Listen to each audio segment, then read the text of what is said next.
I attended St. Albans boarding school in Washington, D.C. I was waitlisted up here, didn't get in. So I ended up going to Guilford College in Greensboro, North Carolina. But because of that kind of school, I knew I needed to be at the best school or a school that would really help me going forward. So literally, guys, I wrote a letter to Williams almost every month for like 8 to 7 months and didn't visit the school, didn't have the money. And I was accepted. So the first day I arrived was when I was football camp, right? And the person who greeted me is a guy named Travis Rundlet, who was class 92 like me, who's also now my business partner. And the first place I lived was Dodd. I think it's Dodd. I'm 53, so it's been a while. I think it was Dodd I lived on. And my favorite place, honestly, I just enjoyed the open air. I just enjoyed, there wasn't a favorite place aside from Purple Cow, but just the open air. Great. What about you, Andy? What was your entry and favorite spot on campus? Yeah, I think the names have all changed because some of the things you said, I don't even recognize. So I was in Williams D my first year, and I luckily had the basement unit. If you know those units, they're huge. They have a giant common space. So it was a lot of fun there.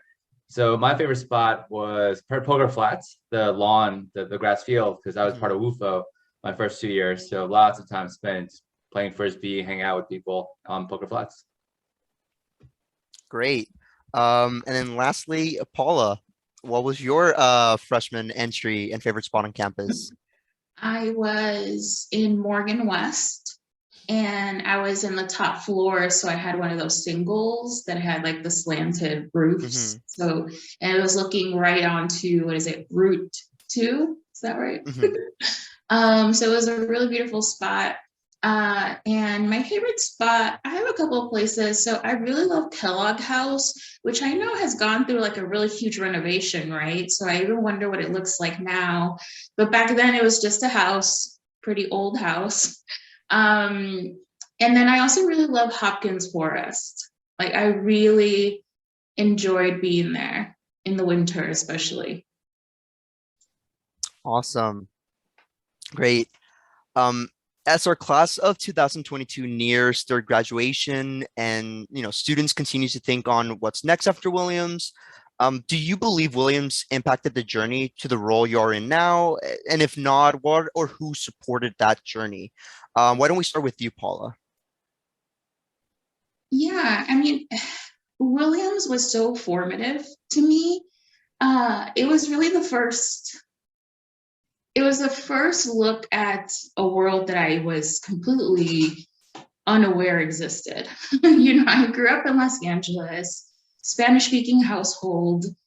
I don't know that I knew kids went to boarding school, except maybe from like reading books. But here's what I'll say. I've been thinking a lot about this because, I think unlike many of my other Williams alumni, I don't have super close ties with other Williams people. So what I do have is that during my time there, what was so prized was just a pursuit of curiosity and constant questions. So now, and even in my professional life, I think it's often remarked in how thoughtful I am and how much of a critical thinker I am. And also just thinking about how everything is very connected to each other. So, while I studied art history, for me, yes, lovely, love looking at paintings. But what is so wonderful about art history is that it's material culture, and it's about how people were expressing themselves and how people were expressing truth through art, whatever time period they were in. So constantly being able to see the bigger picture is something that I really attribute to Williams. I mean, that's where it was really fostered. And that's where I was really pushed, to think that way. So that's what I would say. Great. Thank you. How about you, Andy? Do you believe Williams impacted the journey to the role you are in now? And if not, who supported that journey for you? Yeah, I think Williams had a huge impact on my path. So before Williams, I came from New York City. I was a math science kid. That was kind of what I was pegged at.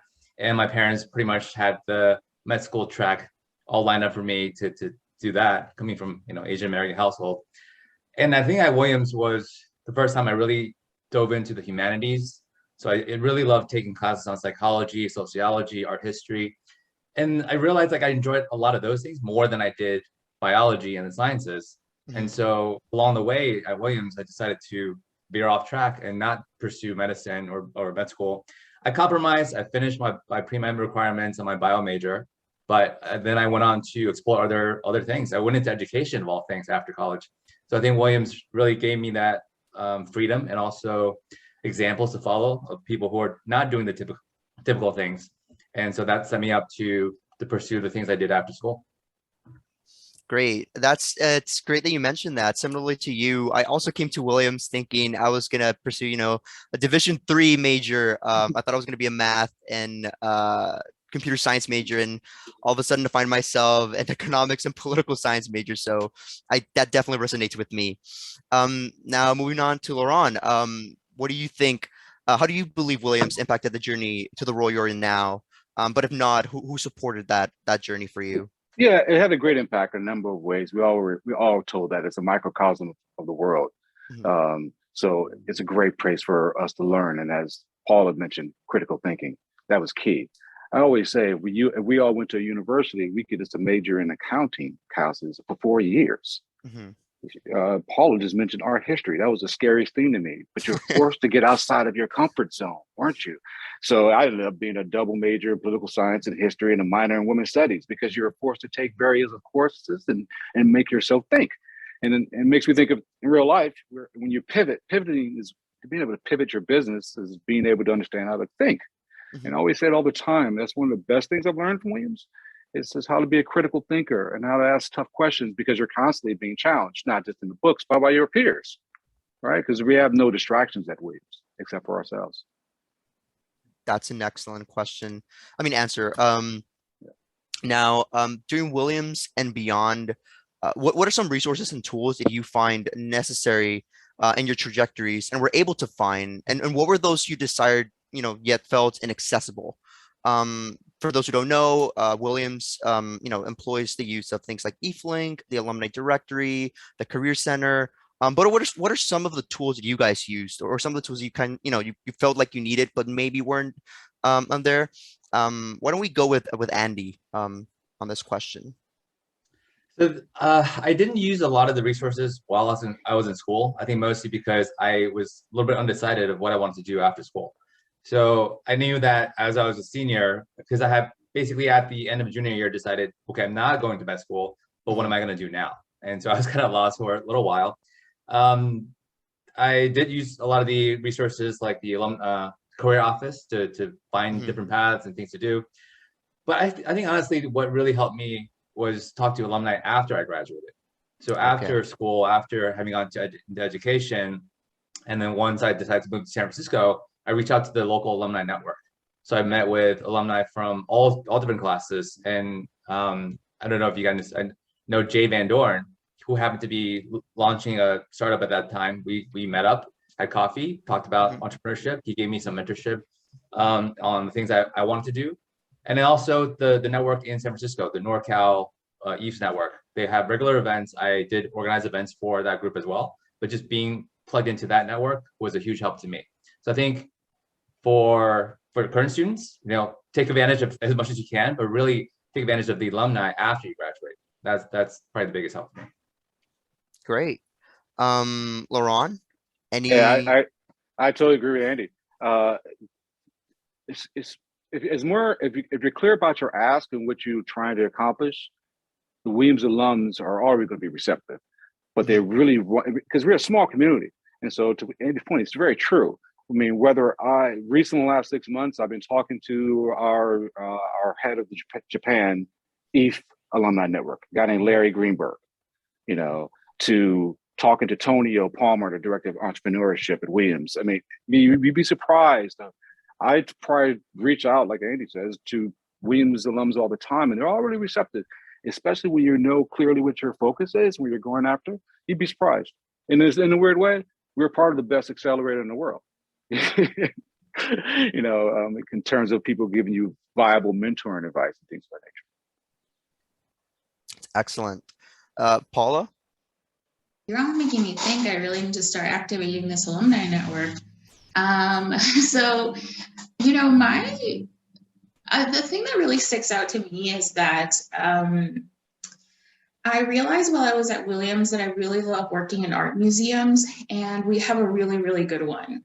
In fact, we have such an amazing art museum, and on top of that, an amazing museum education program within the college museum. So I was able to be trained for a year and teach in front of works of art. And, I had like a very intense sort of like, if anyone's familiar with John Dewey, this like art as experience moment in front of a work of art with a group of students. And I was like, this is what I want to do. And at the time, I was taking a philosophy of art class, and the director of the Williams College Museum of Art, Lisa Corin, who's out here in Chicago now, she's at the Block Museum. She took me under her wing, I would say. Like, she introduced me to different artists. She introduced me to different people that were alums who were in the art world. And then once I graduated, I had a job at the Brooklyn Museum, but I had $0. So I worked over the summer, and she found me a place to stay while I figured out my life. Who was another alum. I think her name's Laura Day. So I moved to New York, and I had a place to land. And that level of attention and commitment from faculty towards one student, and I'm sure she was doing many other things for many other students. I don't think I was her special person. I think it's so amazing. And if you can really find faculty mentors, that's really where I feel like Williams excels above all other places. There is time, there is space to get that mentorship at Williams. Yeah, I totally agree. And kind of touching what Paula said and what LaRon said, this idea of mentorship and connecting to things like the Career Center. For example, Tonio Palmer, who's in charge of the entrepreneurship group here on campus.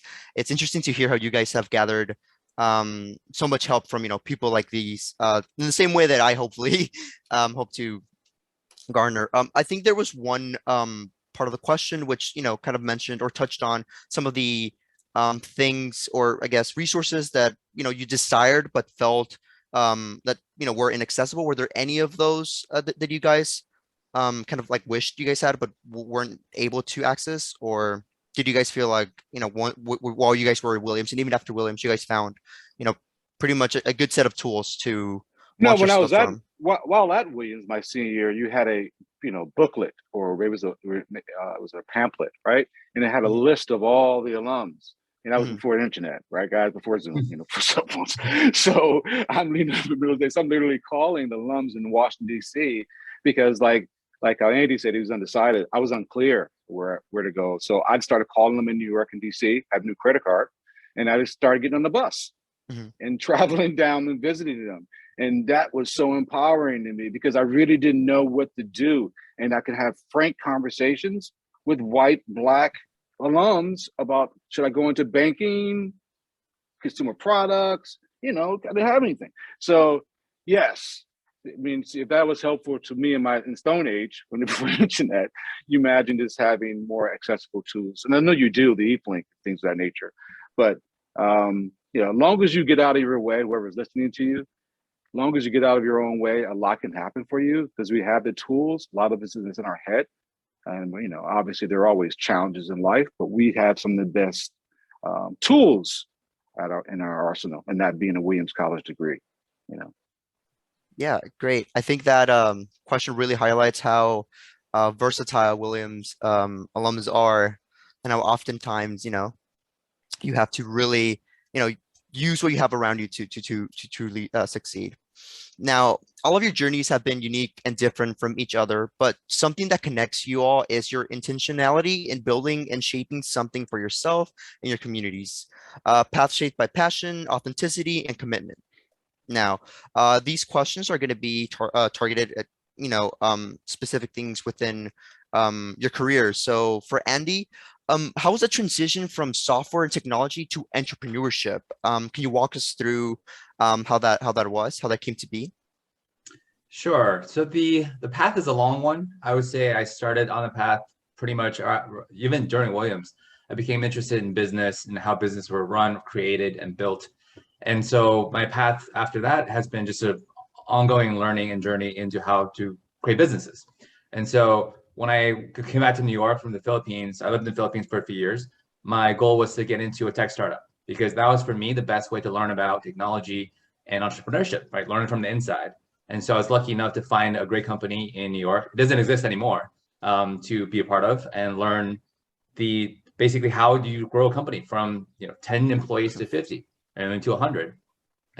And then that path led me to San Francisco, where I continued to work with technology companies of various sizes. And so by the time I felt like I was ready to start my own company, I had all the knowledge and experience and skills I needed.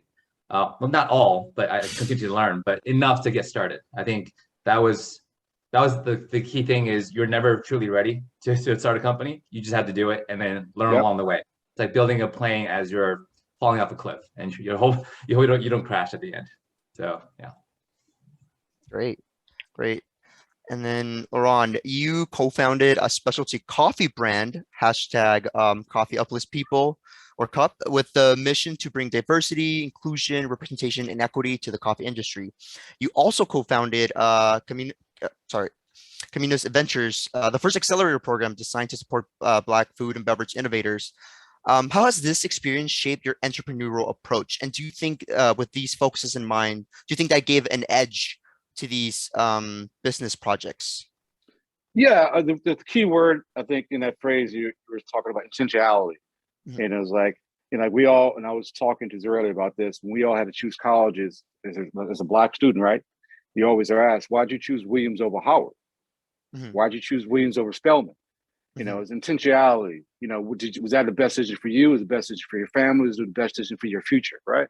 So it made me think a great deal. A lot of times, a lot of us are making, especially minorities, we're making decisions that we think are best for our future, whether it's best for us or not, in a lot of ways, right? So to where I'm today, so yeah, I became a co-founder of your first Black-owned coffee shop and brand in New York City. Our coffee brand is called Coffee Uplifts People, CUP, Cup. Our mission is dire mission, to provide diversity, inclusion, equity, and representation within the industry. So that's been a key there. But, as we all know, and I've always gotten the challenge, I have a company called Passport Food and Beverages. So I've been helping brands grow their businesses and distribution and retail for a number of years. But as we all know, if you don't know, 30,000 brands launch every year, only 15% survive. You hear it all the time. Right? On top of that, guys, there's $150 billion in venture capital spent. Only 2% goes to all minorities and women. So how does any minority brand really scale? So that's where Caminos Ventures comes into play, guys. I've been doing this for years, helping brands build them, getting them on distribution, but they all need more. They need operational support. They need capital. They need mentorship. So in the last year, actually this month, guys, we're launching our first cohort. It's called Caminos Ventures. Caminos Ventures is your first Black-owned, Black-led accelerator based here in New York. My partner is Orify. Orify brands, they own like Five Guys, Little Beat, Melt Shop, Mason Kaiser, things of that nature. My other partner is Chef Marcus Samuelson, Black chef. For those who don't know, is like the Anthony Bourdain. Our role is to empower Black entrepreneurs. So to give you an example, you guys know Amazon Go. There's a Black autonomous grocery store open right now in Atlanta. The first Black owned. So they're one of my cohorts. Did you know that 80% of Black people are lactose intolerant? 80% of Asians are lactose intolerant. 49% of America is lactose intolerant. But you don't hear that. the argument is about saving the cows, saving the environment, where we need the help. So therefore, I discovered a Black woman here in Kingston, New York, who has a milk that's 40% nut milk. Most of nut milk's less than 3. So that's my passion, and being very intentional. And then for the rest of my life, and discovering Black entrepreneurs who are doing innovative work, whether it's health, food tech, and surrounding them with mentors, capital, and resources. And that's where I'm at in my life now. It took me this long to be this intentional, that word, intentional, versus trying to help everybody, intentionally helping a group that needs it.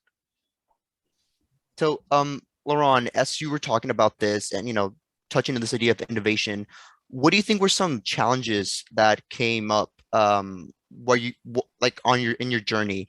Do you feel like the market was, very receptive to these ideas, or did you feel like you had to, really pave the way for these types of business ideas? As we all know, we're all case studies. We don't represent ourselves. We represent everyone who looks like us. So prior to managing brands, I would manage distributors. So you guys all know Polar Seltzer and Tate's Cookies. I would manage their business in New York, right? I did it. I'm a Williams guy. So I went in there knowing I wanted to learn how to manage everyone else's business, Eternal Water, Sparkling Ice. I handle distribution for all of New Jersey, all of New York, right? So I can understand why these businesses are failing, how the distribution system works, but it also gave me credibility, right? With all the buyers at Wegmans, Whole Foods, everywhere else, which then does what? Gives me credibility to walk back in and present some other Black-owned brands. And that's what I've been doing. So yes, there are always challenges, but I'm too optimistic because those challenges are never going to go away. Only way we get through those challenges is just to stand up and do the best we can. We can't, I'm just very optimistic that way because we know there are challenges. We know there are very few multicultural products on the shelf, or we all know those challenges. That's all we can do is share the door that's open with others. Great. Touching with this idea of intentionality, and really being your own, I guess, boss in a way, seeing the change that you want to see in the world. Paula, you're a founding member of the Museum Works Relief Fund and the creator and host of Cultura Conscious. What led you to pursue these projects within your field? Was it kind of like these similar ideas of finding your passion, or was it something else?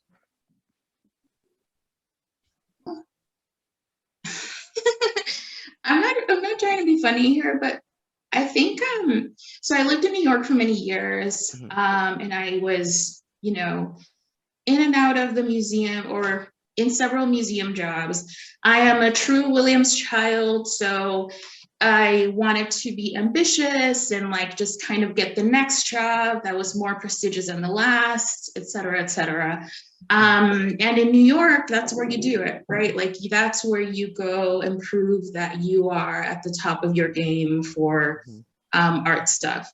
The thing about me, though, is that I always cared far more about people being with works of art than works of art themselves. So I have always been on the public side of art, through education and interpretation, things like that. I moved to Chicago for my husband, my now husband. So we moved here, and it didn't feel like the center of the world anymore. And it didn't feel like I had this pressure to keep proving, I don't know, something. So one of the most beautiful things about Chicago is that people just do things here. No one's waiting around for permission. No one's waiting around to see oh, that cool person's doing that thing, so that must be the next thing. Everyone is literally doing their own whatever it is. And I started working at the National Museum of Mexican Art, which is an amazing place if you ever come here. And everyone there had their own art galleries, beyond their museum job, own art galleries. They had their own creative businesses going on. And I was like, why am I just waiting for people to give me a microphone or give me some type of platform? You know, like, why am I waiting around for this? So I decided to start this podcast, Cultura Conscious, to talk to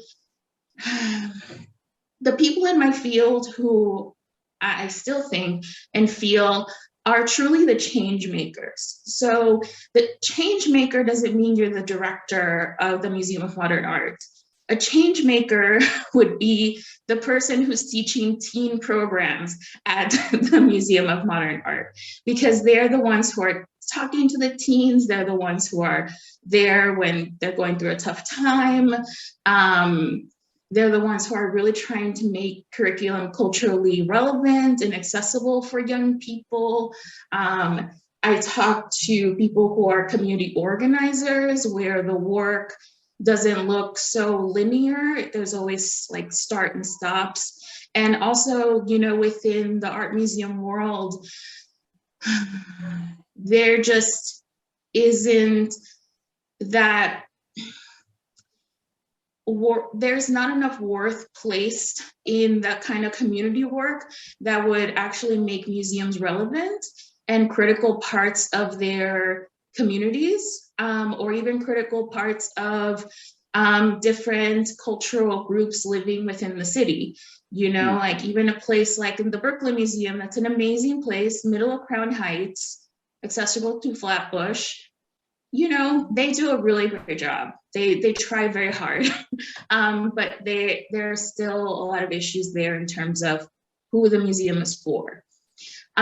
So I really want to talk to people who are like literally day in, day out, are thinking about these big questions about how do we make museums accessible to the public? How do we make really relevant connections between what is going on in the world and what we have in these spaces? Because when you get involved in the politics of museums, the internal politics of museums, museums feel like very important, like internally very important to the fabric of society. And I guess I'm not sure that the general public actually feels that way very much. So that's kind of like a lot of the disconnect, you know, I would feel, especially when you go into Latinx communities or Black communities. So yeah, so I just like, you know, bought some equipment, started asking people, do you have some time? Do you want to come over so we can record? And then eventually people started seeking me out to talk and to discuss several issues from, you know, what do we do about undocumented students who want to work in our museums?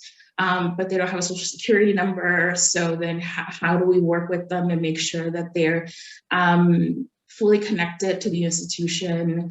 And also, how do we protect them? You know, because not everyone within the institution will be understanding of their status, or not everyone will be safe. Not every adult will be safe. We talked about diversity and inclusion work, which has been like a really huge part of museum work over the past, I don't know, 5 years or so. And to be honest, I feel like right now we're seeing some of those layers pulled back. If anyone has been like kind of seeing the museum world, there's some grievance politics happening at certain museums. So that's truly, I was like, you know, no one can tell me anything. I'm going to do this. I'm going to pay. I'm going to do it with my own money. And no one can direct me, right? And eventually some of my colleagues or people whom I've met in the museum community have also like helped produce it or helped me with some audio stuff. So like just that community of people has been really great. I'll say that the Museum Workers Relief Fund has been the greatest thing I have done in my life so far, anyway. So a lot of the same issues that I'm talking about how museums connect to the public, to people, become critical spaces for communities. When COVID happened, like many institutions and many businesses, museums began to contract. It was very unknown back in March 2020 what was going to happen. So what ended up happening is that there were major layoffs for front of house staff, obviously security, facility staff, education staff, so colleagues of mine, and it was very unceremoniously done, at a time when there was no thinking by many museum leaders about, are there opportunities for innovation? Is a museum only a space, or can it be something else? And some museums have been really good now about thinking about that stuff. So in our professional organization, for example, the American Alliance of Museums was not advocating for museum workers. There is no one in our professional sphere who was saying, can we look at who is getting laid off? Because also you're laying off the most quote unquote diverse departments. So museums already have a huge racial issue, and now you're laying off the department who is most diverse, being education. And then let's not forget, if you put in facilities and security in there, if anyone's familiar with the Fred Wilson piece, who are they? So myself and a group of people who had already organized in the past for fair labor conditions in museum work got together, and again, kind of that same attitude of who's gonna stop us? We take care of us. Another thing I hear in Chicago is it's are you gonna talk about it, or are you gonna be about it? So we decided that to start a fundraising campaign or a mutual aid network where we fundraise to give $500 gifts, not means tested, no onerous fellowship application, no, you don't have to write as your sob story, which I hate, to people who have been affected through layoffs and furloughs and stuff like that in museum work. And to date, I'd say we have raised $130,000, and that is without any foundation support, no major Bill Gates donors. It has been through thousands and thousands of small dollar amount contributions, people who receive gifts who then got a job again would contribute again. And I'm actually, this weekend I have to submit some more gifts because I have $20,000 I have to give away. So it was just myself and a network of museum workers across the country that was okay, we have to take care of us. And also it's, for mutual aid work is, yes, it's absolutely the tangible money thing, of course. I have been laid off before. It's super tough to be does anyone care that this happened? So yeah, it is about the money thing, but it's actually more about showing a network of care within our professional world. And being able to say I see you, this hard thing happened.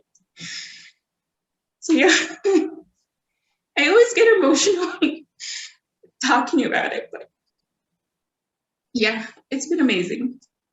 Well, thank you for sharing that with us. Obviously, starting something new or something you deeply care about takes a lot of work, a lot of resilience, and a lot of, I don't know if the word passion really encapsulates, but you really have to love what you're doing. All of you guys have become leaders in different and similar ways. What are some characteristics that you think would help anyone, I guess, seeking to follow a similar path to the ones you guys have, pursued? What are some characteristics that someone would need to employ, other than just, resilience and perseverance. Any that come to mind? Andy? Oh, yeah, that's a tough question. I think the way that Williams really helped me with my path has been, one, being curious and constantly learning. There's just so much in the world that we don't know, we don't know that we don't know, and that it's just worth keeping your eyes open and seeing what opportunities are there. And I think for me, I never decided on this was my path 10 years ago. I had no idea that I would end up here in San Francisco with my company. But I think along the way, I just took what life gave to me and made the best decisions I could at that time. And so at one point, it led me to go to the Philippines. I lived there for 3 years. I taught education. And that's kind of where I started on my entrepreneurship journey. I was teaching at an entrepreneurship college. And the idea of the school was to help students launch businesses. And by the time they graduate, ideally, they would have launched a business. And then along the way, the teachers and the support systems will help them successfully run that business. And so I thought that was a great mission. And it opened my eyes to the fact that, hey, anyone can start a business. Like, why can't it be me? Why can't it be someone else? Why can't it be someone who's not white? Right? Because at that point, we were looking at the interviews of founders and CEOs. It's all like Bill Gates, right? Jeff Bezos, people who, and Steve Jobs. They didn't look like us, right? So I think having worked at that school and having these ideas open to me just kind of gave me the inspiration to, I can follow in their footsteps, and it doesn't matter that I don't look like them. I can do the things that I can do in my life to improve the world, improve the lives of people around me. And so eventually led me down this path. I think along the way also just that idea of embracing failure, right? There really isn't failure per se, right? So when I started the company, a lot of people will ask me, weren't you scared? Weren't you scared to do this? You're leaving a high-paying job. You're leaving this field that's kind of validated. You're doing something that's completely new and different. And for me, I didn't think of it that way. I thought of it more of, I'm doing it as an experiment, right? Let's say I do this for a year. The worst thing that can happen is I don't succeed, but I can go back to the job I had before, right? I'm not really losing anything. In that year, I probably would have gained a lot more in experience and knowledge and skills that would make me even better as a person. Mm-hmm. So, I mean, is that really a failure, right? No, I don't think so. And so I think, and then the other side is actually what was more risky for me not to take that chance, because I would look back on my life 10 years, 20 years from now and be, well, I didn't do the thing I wanted to do, and that I can't live with that regret. And that was a bigger risk for me to not do something. Great. LaRon? Yeah, along those same lines, I was thinking about my time at Williams is you either conform or you stand for your identity. So there's a lot of it I think it's Williams really helped me find that identity. You figure if you can socialize in this microcosm, those same rooms in DC, LA, or where else won't be unfamiliar with me. Being on a squash court, being in certain environments.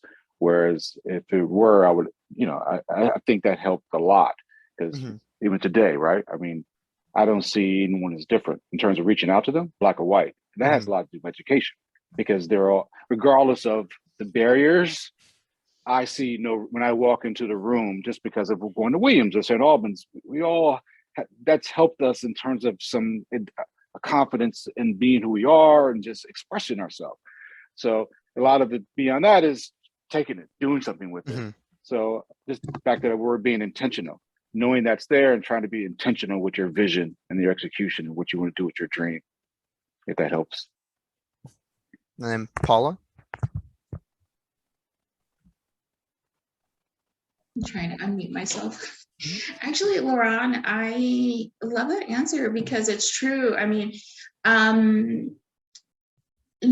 knowing how a room full of decision makers is very similar to Williams is a very transferable thing. It doesn't matter what museum you're working at, you have been in a similar situation at Williams at some point, and many museum directors and curators come from Williams in the first place. So, and you feel comfortable, right? You feel comfortable, right? If not, you don't give off this energy of I'm the only minority in the room. It's just like, you know, there's more that we bring, you know. So, right. Sorry, go ahead. No, absolutely. It doesn't throw me off kilter in the least. I guess I'll say that what has been really helpful is that once I really let go of this idea that I had to somehow shine bright in some particular way through some sort of very prestigious job, you know, whatever that is. I don't even know what it is. I've had really good fancy jobs and it's not as if they made me any happier. I think once I realized that my best skill is gathering the people who challenge me, who support me, who have similar ideas and similar curiosities to me, and being really good at building those communities and building all of our power collectively. I think like being able to form your community, whatever that looks like, and it, you know, sounds like Andy and LaRon have also built, you know, their communities around their businesses. Like that is such an asset to be able to do, to build a community, to move forward and think more, think differently, and also adapt, you know, kind of as things change. Great. So lastly, what advice can you offer to those listening, you know, from students like me to our alumni, around taking leaps and risks when shaping the job you envision for yourself, be it from creating it, transitioning from another field, or changing it for the better? LaRon? I'll start simply. First, always remember it's tough, but say it to yourself. Get out of your own way. I say it to myself all the time. Get out of your own way. Whether it's a simple thing of getting your butt up to walk your dog in the morning or to finishing that business plan. You know, we all know it. So it's very simple, but in a very real sense, what we're talking about here, you know that we all get out of your own way is, you know, they're not going to talk to me. They don't want to hear what I have to say. Nah, they don't really want to talk to my noise. How do you know? That's in your head. Try, you know, try. And if they say no, you keep trying. Get out of your own way. And what's going to happen is you're going to have some wins. You may say, hey, put your hand up 100 times, you may get 10 wins, but those 10 wins will keep carrying you. So I always say to myself, and a very small thing, they always work because there's a little voice in your head. Get out of your own way so you can accomplish what you can and help others. Right. Andy? Yeah, I totally agree with that. It's been a lifelong journey to get out of my own way. Yeah, it's tough, man. Quieting the voices in your head that says you can't do this or this is not going to work. But if you want to do something meaningful, impactful, you have to do that. Those kind of things. I would say the biggest thing for me is really be clear with your values, what you care about in the world, and the changes that you want to make. And I think that was a big transition period for me after I leaving my job. I knew I wanted to do something on my own that was meaningful and impactful, but I didn't know exactly what it was. So I didn't rush into it. I took about 6 months just to not do anything, but to ask myself those hard questions. And then every morning would be, a lot of journaling, a lot of reflection, a lot of talking to other people, other entrepreneurs. And eventually I started identifying my core values and things I cared about, which is connection, and which is why my business is built around connecting other people, helping other people create friendships and meaningful relationships. And so once that became clear to me, it was almost like, well, how did I not see this sooner or earlier, right? And then that led me down the path that I was like, okay, this is where I have to go, right? And once that became clear, then you start getting yourself out of your own way. So I think giving yourself time to ask these questions and reflect on them and talk to people who have gone through that journey is super impactful. And then Paula? Yeah. I think I know it has been true for me is to let things build, like maybe right out of the gate, it's not as if you're going to have 100 eyes on you, right? Like to just do what it is that you are curious about doing. Maybe you don't know how it's going to work out. You know, maybe you do have to take a little bit of risk, whether it's small financial risk or time risk or whatever it is, but like allow yourself to build it, and to see how it fits in your life in general. You know, at least that's how it has been for me. And now, you know, it's kind of amazing to hear that people have been paying attention this entire time, but it didn't mean I don't know that I knew that, you know, in the beginning. So just kind of letting things simmer and work and trust that they're working. I think the other thing, and I know I'm bringing up jobs and money and stuff, but I think that's very real for me, is that, you know, my podcast and being an organizer for Museum Workers Speak, that's not that's not how I make money, you know, like but they're very important to me in how I live my life. You know, which isn't to say, you know, try to make money from the things you care about. But maybe sometimes the things you care about are not things that end up being like financial gain things. So then how do you find room to make sure that you still do them, and can fit into like literally your overall life values, you know? So yeah. And I just wanted to add, because I guess a lot of kids are right, they're graduating. So in terms of where if people are looking for opportunities or choices in terms of career, as difficult as it is, try to find an organization that may align with where you think you may want to go in the future. And then when you choose that, I know it's tough to say it, any career you take, the first job you take, act as if you're going to be a CEO one day or you own it. Sounds crazy, but act as if it's yours, because you'll learn more, right? Always remember, when someone has 1 foot in, 1 foot out, we all know it. We worked alongside that person before. Don't cheat yourself, because it's the truth. I always say all the time. You have to go, you're going to wake up and go to work every day. So just do it like you own it. So therefore, be meticulous who you're going to work with. But, you know, so you can gain tremendous from it. And then that can lead you to what we're talking about here. All of a sudden you start realizing, maybe I want to start my own company, because it happens kind of naturally because you're so accountable for someone else's.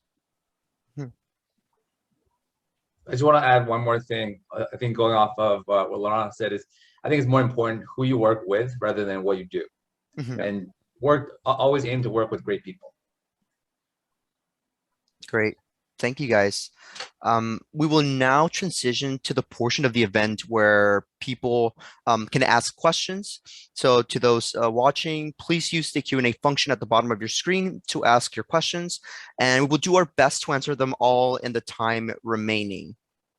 With that being said, the first question I would like to ask you guys is, from the conversation, it is clear that the paths you have chosen are so connected to who you are and your values.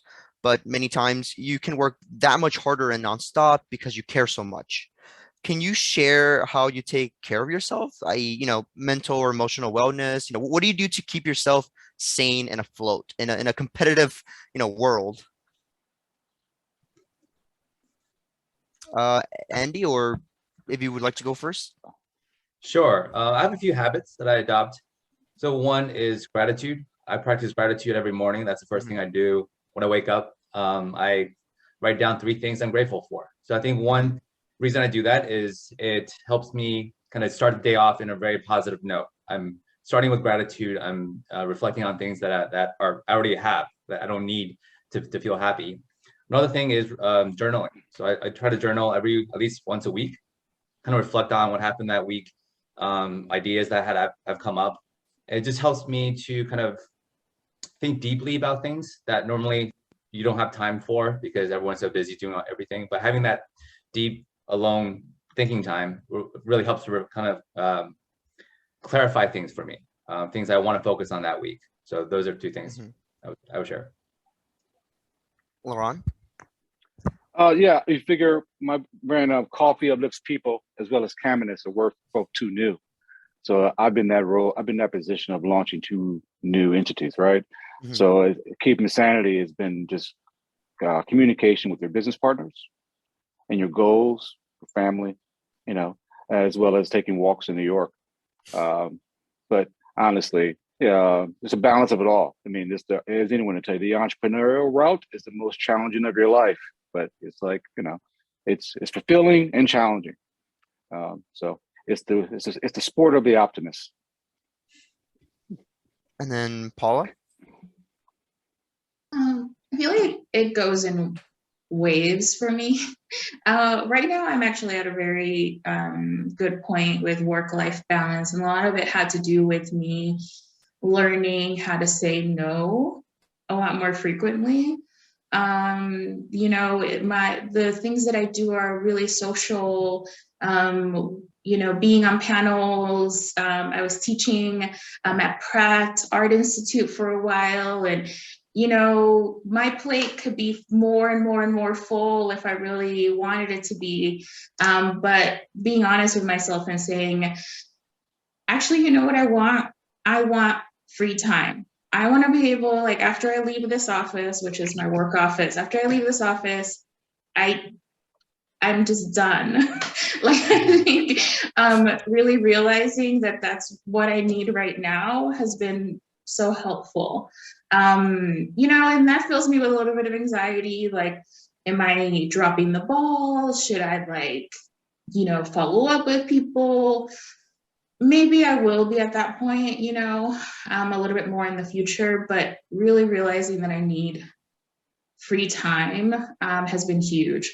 Also, I have really leaned into my creative side. So like I'm making my own clothing now. So I have a whole studio. So I have a lot of studio time now. That's probably why I want so much free time. But having like literally a craft practice or an artistic practice demands time, and which means I have to take it from somewhere else. So yeah, that has been helpful. All right, thank you. We have a question that comes from Keebler Carey. Thanks for sharing your amazing insights with us. In the context of the Great Resignation, how would you advise someone trying to decide between trading up their current career or launching into entrepreneurship? And do it simultaneously. You could do it simultaneously. There's a lot of people may have their full-time job and then they're developing their software or they're developing a project or they have some business partners where they're doing things on the side. They're doing it simultaneously. That's one way you do it to be smart and cover your risk. One way. Andy? Yeah, I would agree. There aren't too many businesses where you have to go into it full time right off the bat. I think there are things you can learn, you can experiment with, you can basically build a landing page for whatever business idea you have. Gather traffic. There are many ways of doing little experiments to see if your business idea has any legs. Talk to other entrepreneurs, talk to people who have done business in that field. All right, you don't have to do that and leave your job. And I think a lot of it is you can continue to build skills at your current job. I think that those skills will come in very handy later on when you launch your business. So think about what you can get from your current job that you can later on apply to your future company. Actually, Andy, I think that's a really great advice. The job that I'm in right now, I'm not in the art world anymore. I'm at in a leadership position at a literacy organization. And when I took this job, I really thought about, what do I want? It's really like, what skills do I want to build? And for me is to be able to lead a team, within an organization, because eventually really what I would love to do is be an executive director or be a museum director. So I really wanted to prove to myself that I can manage a substantial team. I am, as I was talking about my podcast and stuff, community engagement is a really huge thing for me. And I really needed to kind of prove to myself and in this organization that community-based programs are completely viable and is worth investing in. And those are the skills that I'm really seeking in this job and to really build. As a non-literacy expert currently, but these are very enticing things for me. as I build my, I guess, profession in some way. Great. Next question. Do you believe it would have been beneficial to you to have connected with alumni from your first year at Williams throughout your 4 years? Or do you feel like, that's something that's pretty recent and you feel, or, what are your opinions on that? That could have been pretty cool. You mean, as a freshman, okay, so I'd be a sophomore because I transferred. You were saying alums would almost be like mentors, or you have someone they would give us advice. So someone can help you start. You can ask questions to help you shape your career, aside from the college work counselor. You're saying that would be kind of cool. If you're as a freshman or a sophomore, I can be connected to alums. That's the ones who are ambitious enough to reach out, right? Yes. Usually, for example, I know my freshman year, sophomore year, a lot of people are trying to seek out internships that perhaps were not available for freshmen or sophomores. Used like eFlink to see if they could connect with alumni and see if they could kind of wiggle in there. Andy, Paula, any do you guys feel like it would have been beneficial for you guys to have connected with alumni as soon as you stepped into Williams? I'm uncertain about that because I was very undecided in my career at Williams. So I don't know if that would have been a huge help, but I think it is a nice program to have. I personally have mentored myself. So high school and early college students who want to reach out for advice on entrepreneurship or business. So I personally enjoyed that. So I think a lot of alumni would love to participate in a program like that. And the students who are motivated to join or to ask questions, I'm sure they'll get a lot of value out of it. Personally, I'm not sure because I think I was more busy with just focusing on what party to go to on Friday. Yeah. I think I don't know that I would have known what to do with someone who got paired with me in first year. But here's what I'll say is some of my favorite instances at Williams was when we could go visit an alum at their job, whether it's like in New York, and in the art world, that was like super possible, like we go to the Met or we could go, to many other spaces. And that I felt was really, really cool. So to have a peek at kind of what happens after college, that I remember being very impactful. Or when they would come on campus because an artist was around and we would have dinner, with a bunch of students and like the artists and stuff. Like those are the instances with alumni that really have made an impression on me when I was at Williams. Great. And talking about, finding help through alumni and finding mentorship from alumni, what do you think are some qualities one should be aware or just kind of look into when choosing someone as a mentor? Do you guys have personal stories or personal mentors that you have kept up along the years or that have helped you in your career or just in general in life? I haven't had one mentor consistently for a long time, but I find that when I have a certain question or I have a certain challenge or a task, I find a mentor that's appropriate for that scenario. And so if I'm looking to, start a company, who have started companies, and then I reach out to those kind of people. And so that's been my way of doing things. I don't know if that's true for everyone else.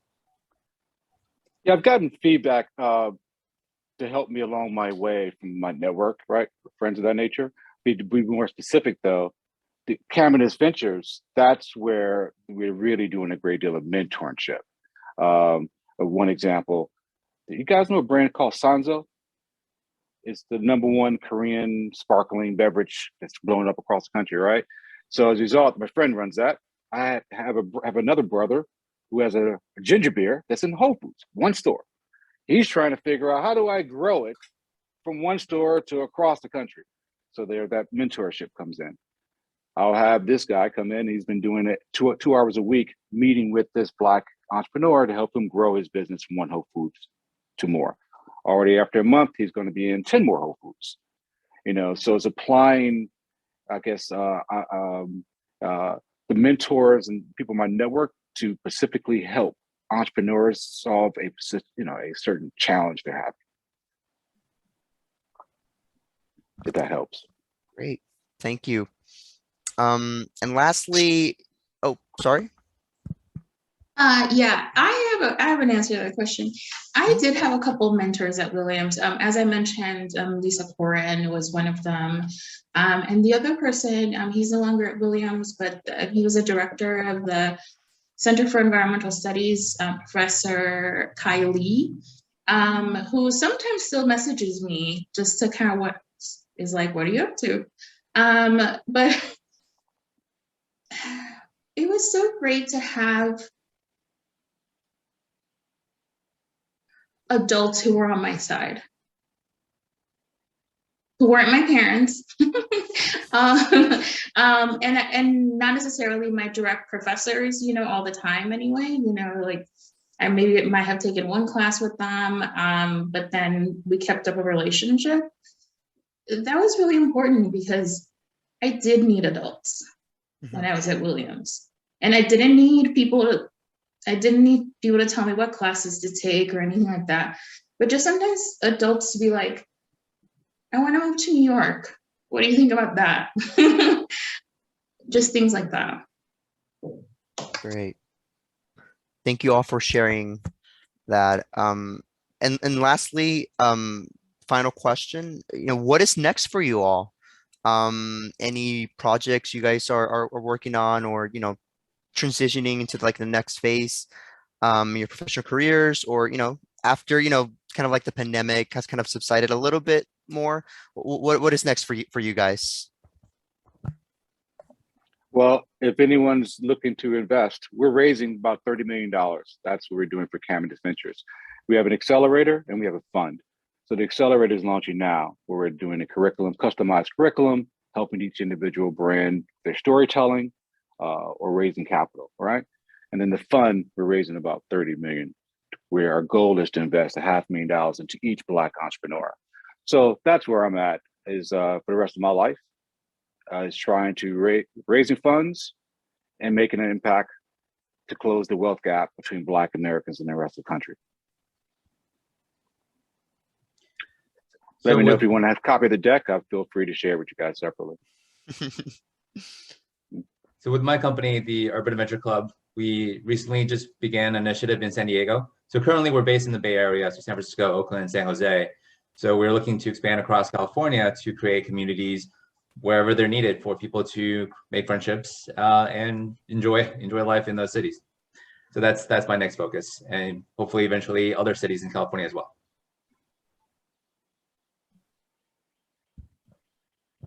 I was just talking about how much I've slowed down this year, but really I'm very much looking forward to keeping this pace where I'm in a new position and really testing out some of the ideas I've had related to community engagement and learning. And I'm really excited about that. We're working in particular with the North Lawndale community here in Chicago, Little Village, basically the west and southwest sides, where I'm really, just yesterday I was talking with this owner of a home daycare that we're going to do some partnership work with. Home daycares are, full of children in communities that we want to reach, and especially in these communities, children can fall behind with literacy really, really soon, like as soon as they're babies, essentially. And I'm so excited to work with just people who want to be change makers in their communities and who want to bring parents along, and where the resources that we have as an organization are like hugely impactful, and they don't neatly fit into any type of category or any type of age band. Like, these are the kids we should be reaching. And we are stretching as an organization to meet them. So that's that's really what I'm excited about. Great. Awesome. Thank you everyone for sharing, these wonderful insights. And with that, I would like to thank our panelists, LaRon, Andy, and Paula, for taking the time out of your busy lives and, tuning in to the Purple Valley, and, giving, future generations something to take, with them and, hopefully make an impact. I would also like to thank Layla and Sorelli for organizing this and being kind of like the backbone in the background, kind of like making sure everything goes well. Yeah, so thank you everyone. Thank you. Please join us for more Bolin weekend events, which you can find in the link on the chat. And with that being said, have a great Saturday. Great job, Hector. Thank you. Thank you, Hector. Bye, Great LaRon. job. Paula. Bye, Andy. We'll stay in touch, guys. Bye.